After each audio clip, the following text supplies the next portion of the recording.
Barakatah Yahweh, Barakatah Yahweh Shai, Bahasham, Rakahak Wadash, Barakatum. First and foremost, I want to give all praises, glory, and infinite honors to Yahweh, Bahasham, Yahweh Shai. Double honors to the apostles and elders of Great Millstone who rule and teach well. And peace and salutations to you sincere Akim out there, pushing this word in truth and sincerity to the four corners of the globe. May you brothers endure until the end. This is the brother Ra'aya with another video, and I'm going to start it off in Isaiah chapter 60, verse 18. And this is a future prophecy dealing when the children of Israel are back in the Holy Land. Violence shall no more be heard in thy land, wasting nor destruction within thy borders, but thou shalt call thy walls salvation and thy gates praise. And as it says, violence shall no more be heard in thy land. And like I also said, this is a future prophecy dealing when the children of Israel were back in the Holy Land, the land of Israel. And are you currently seeing peace over in the Holy Land right now? Of course not. So through, process of elimination and using a little critical thinking, what should that tell you? That those people over in the Holy Land right now aren't the true children of the Most High, which is the case. They're Amalekite Edomites over there posing, calling themselves the Israelis, or the J-ish is the small hats, as we call them. The true children of Israel are known as the so-called Negroes, Latinos, and Native Americans today, who are going through what the prophecies said they would be going through for their disobedience to their power, Yahweh Bahasham Yahweh Shai, being afflicted by the curses, which we see clearly isn't the case with those Amalekite Edomites over there. They're in charge of all the major industries out here, banking, the diamond, and a lot of other natural resource trades. Look at Hollywood. Whenever people think of the well-to-do in society, they think of those issues, which in the scriptures it said that the true children of Israel right now are in captivity and would be looked at as the lowest of the low in society. And who's looked at as the lowest of the low in society? You so-called Negroes, Latinos, and Native Americans. But let's get it. As it says in Revelation chapter 2, verse 9, I know thy works and tribulation and poverty, but thou art rich. Why? Because though our people are in this low estate right now, at the end of the day, they're still Israelites. And in the kingdom of heaven, they're going to reap the blessings and the benefits of being an Israelite, which is all going to begin with the elect of the nation of Israel right now, who have woken up to their identity and come back to their heritage and are doing whatever they can to stay in the good graces of their power. Yahweh Bahasham Yahweh Shai. And I know the blasphemy of them which say they are JEWSs and are not, but are the synagogue of Satan. Point blank, period. And it wasn't until, recently that you so-called Negroes, Latinos, and Native Americans have been referring to yourselves as Israelites. Those issues have been saying they were the people for what? The last couple of hundred, thousands of years, so to speak. Not really thousands of years, but around that time, they said they've known they were the people for the longest, and that we are the true people of the book. But when you look at everything they do everything clean contrary to the laws, statutes, and commandments, just like their other Edomite brothers. Over in the Holy Land right now, you've got Tel Aviv, which is known as Pink City, one of the pride hotspots on the rest of the planet. You've also got a parliament and a democracy and laws that the Ishis govern themselves by, which is separate from the scriptures. And then what? The Ishis own Hollywood and a lot of these other media things that push out all manner of filth, pornography, the alphabet agenda, feminism, the list goes on and on. And also in the scriptures, what does it say that the true children of Israel would go through? This is Jeremiah chapter 17, Verse 4, and thou, even thyself, shalt discontinue from thy heritage that I gave thee. And like I just said, those Ishes have always said that they were the people of the book, but it wasn't until recently that you so-called Negroes, Latinos, and Native Americans started referring to yourselves as Israelites. Because what? We fell away from our heritage. The Northern Kingdom, after they got out of the Assyrian captivities, came over to Arsareth, or the Americas, and you know what, started calling themselves Native Americans, Cherokee, Choctaw, Seminole Indians, the Mayans, and the Incans. And then after 70 AD, the Southern Kingdom fled into the west coasts of Africa and into Europe, and over the process of time became those medieval people, you know, the kings and queens, the Moors, the Ghana Empire, the Mali Empire, the Songhai Empire on the west coast of Africa, etc., etc. And especially when we came out of captivity, any little bit of Hebrew customs or language we knew or followed was viciously and horrifically beaten out of us by these Edomites. But being in the last days, really the last seconds of these last days, the elect of the nation of Israel, and even Israelites that aren't of the elect, have woken up, to the identity of being Israelites. And I will cause thee to serve thine enemies in the land which thou knowest not. And did that happen to those Ishes? No. Did they have chains put on them and go on slave ships? Were they brought from one end of the earth unto the other end of the earth, into a land that they did not know, or a language that they did not know? Of course not. Remember, they've always known that they were the people of the Most High. And I will cause thee to serve thine enemies in the land which thou knowest not. For ye have kindled a fire in mine anger, which shall burn forever. And that just means a really long time, which we're coming to the end of our final captivity. So, as we can see with the first couple of precepts we brought out, those people over there right now don't fit in any of the prophecies or the scriptures dealing with what the true children of Israel would be going through. But they do fit the prophecies and scriptures dealing with what the Edomites would be doing.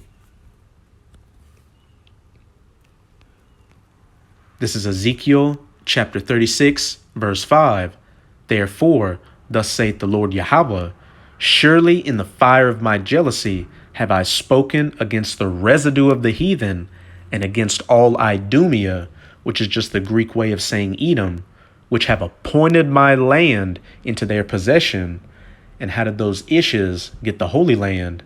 The groundwork was set by the British Empire in 1917 with the Balfour Declaration, which started divvying up land and for those Ishes to eventually, move over there. And then the deal was set in stone in about 1949 with the ISRAELIS Declaration of Independence, which was a UN charter that formally announced that the Holy Land, or at least parts of it at that time, were for those Ishes. And immediately after, what did you have? Violence in the land. You had it might have been 1948. It was either 1948 or 1949.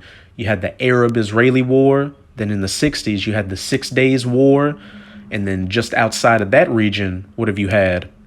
You had the Vietnam War, the Korean War, the Iraqi War, Desert Storm, and then the second war in Iraq. The war in Ukraine right now, the war in Afghanistan.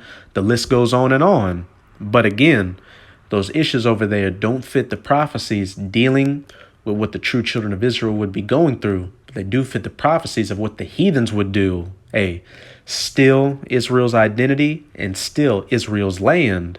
And chiefly by those Idumeans, those Edomites. So again, therefore, thus saith the Lord Yahweh, surely in the fire of my jealousy have I spoken against the residue of the heathen, and against all Idumea, which have appointed my land into their possession.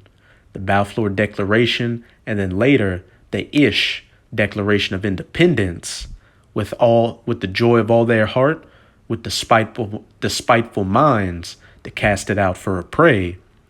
But without further ado, I got a few more precepts I didn't expect to get, but that's all through the Spirit. I'm going to go into a little bit of a clip from Democracy Now!'s YouTube channel, and just to further shed light on those issues over there. Now, they clearly don't fit the prophecies dealing with the true children of Israel. But the title of this video is From Drone Strikes to Settler Attacks, Violence Being Heard in the Land, 1948ers intensifies effort to completely take over Palestine. And this is a fair use copyright disclaimer. I do not own any of the footage in this clip, nor do I stand to gain from it monetarily. It is simply for educational purposes. And I'm going to play about the first minute or so of this clip, which, gets to the main point of everything. This is Democracy Now!, democracynow.org, The War and Peace Report. I'm Amy Goodman as we turn now to the occupied West Bank, where tensions soared this week after Israel launched a massive military raid Monday in the Jenin refugee camp, killing 7 Palestinians, including a 14-year-old girl and a 14-year-old boy. During the raid, which was met by fierce Palestinian resistance, Israel deployed U.S.-made Apache helicopter gunships for the first time inside the West Bank in nearly 20 years. On Tuesday, 2 Palestinian gunmen shot dead 4 Israelis near an illegal settlement in the West Bank. Hey, in the kingdom of heaven, no Israelite is going to die. All Israel will be immortal. The wicked of our people are going to be cut off on this side as their final punishment, and then they're going to be reborn through the loins of the elect in the kingdom under the new covenant, they're going to have eternal life. And we clearly, what did they just say? 4 Ishes were killed over in the Holy Land. So another cut to them. And again, violence continuing to be heard in the Holy Land right now. Real quick, now let's get Isaiah 65 verse 19. And I will rejoice in Jerusalem and joy in my people, and the voice of weeping shall no more be heard in her, nor the voice of crying. So not only would there be peace in the Holy Land when the true children of Israel were back there, but there would be no more weeping or crying. The nation of Israel is going to be at peace for eternity. And best believe that when those 4 Ishes were killed, their family members were weeping and crying and cursing those Palestinian Arabs over there, wishing death upon them.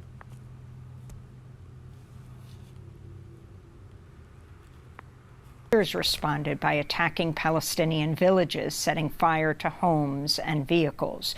One school was set on fire. Settlers were caught on video tearing out pages from multiple copies of the Quran after they raided a mosque in the West Bank village of Urif.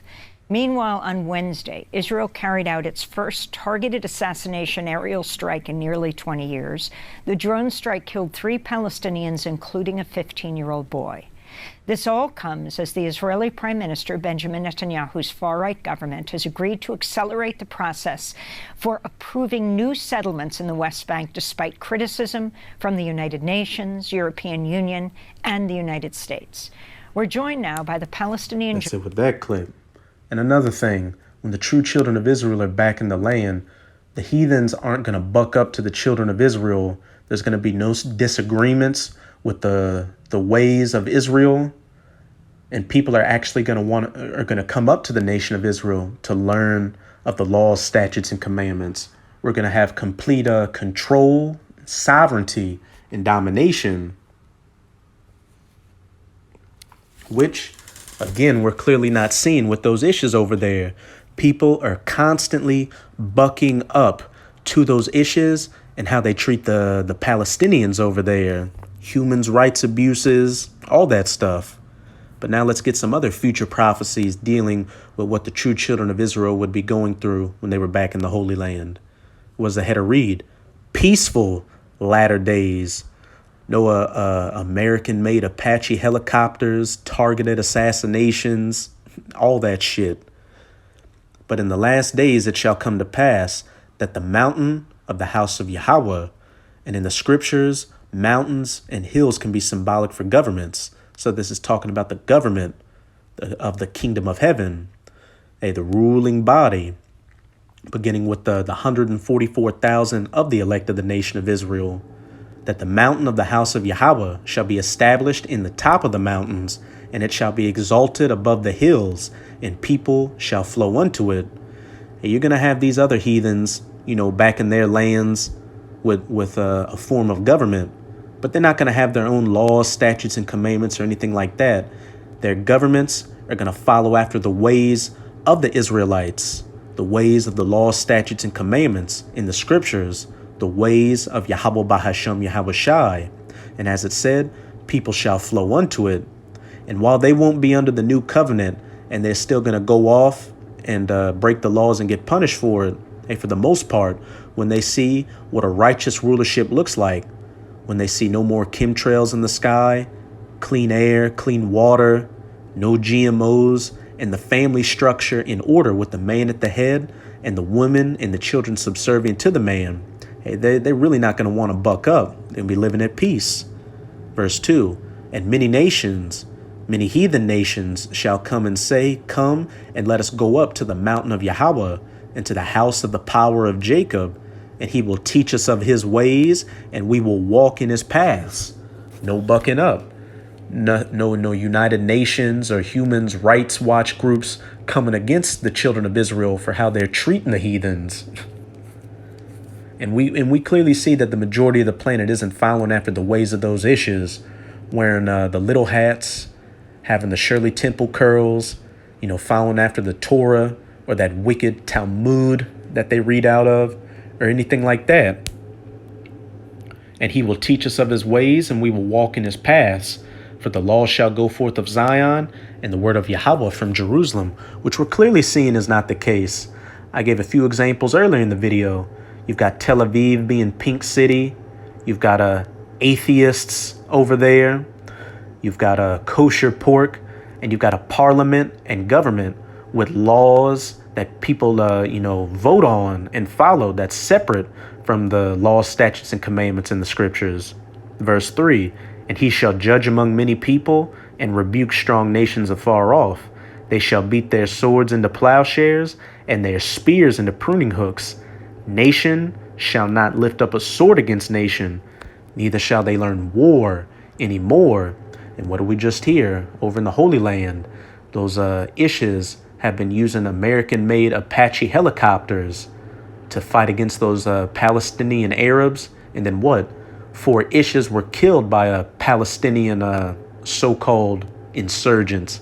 Violence is still taking place in that region, and violence is still taking place globally. World War III hasn't even taken place yet, which will go nuclear. So when you put the scriptures together and the spirit of Yahweh Bahashem Yahweh Shai is dealing with you, without a shadow of a doubt, those people over there aren't the people of the book.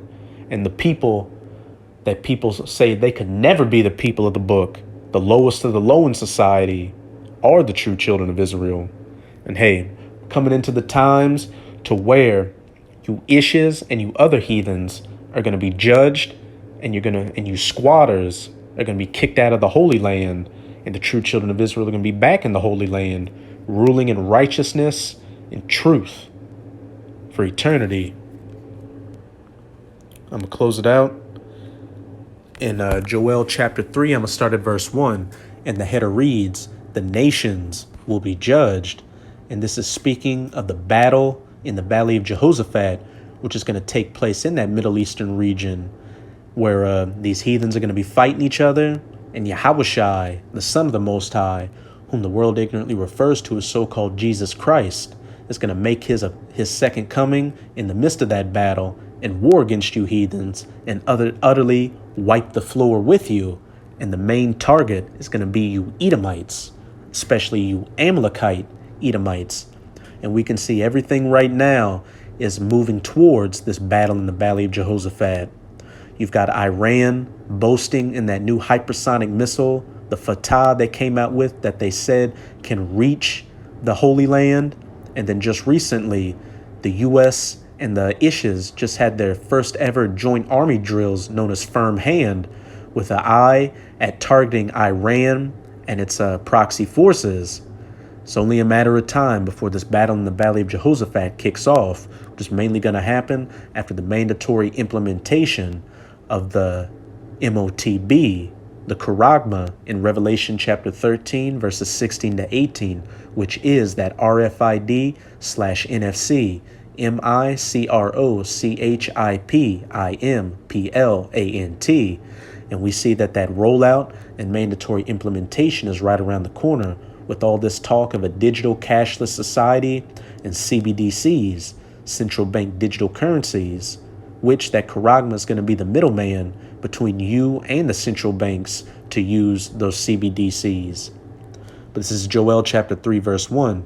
For behold, in those days and in that time, which we're living in right now, the last seconds of the last days, when I shall bring again the captivity of Judah, the southern kingdom, the so-called Negroes, so-called African Americans, so-called blacks, so-called, Haitians, West Indians, you name it, and Jerusalem, the northern kingdom, so-called Latinos and Native Americans, the elect of all 12 tribes waking up and coming back to their power, Yahweh Bahashem Yahweh Shai.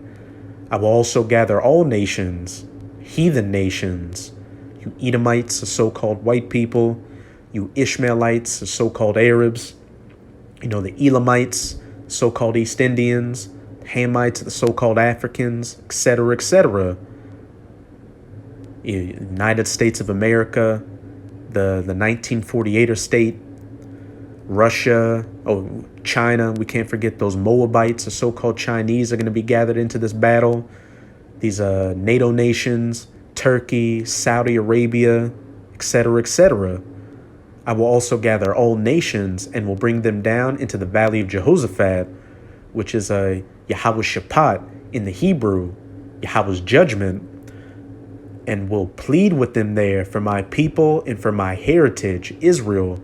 And when you go into that word plead, it means shaphat, which means to judge, punish, vindicate.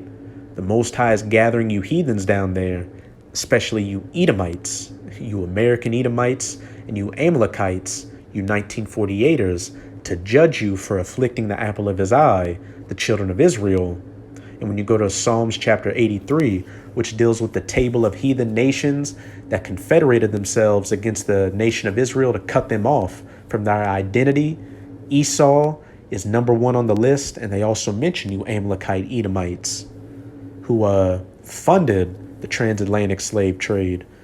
And I will plead with them there for my people and for my heritage Israel, whom they have scattered among the nations through the transatlantic slave trade, taking the southern kingdom from the west coast of Africa to the Americas, colonizing the so-called Americas or the land of Arsareth, as pursuant to 2 Esdras chapter 13 in the Apocrypha, and enslaving the northern kingdom and sending a good number of them off to different parts of the planet, and parted my land.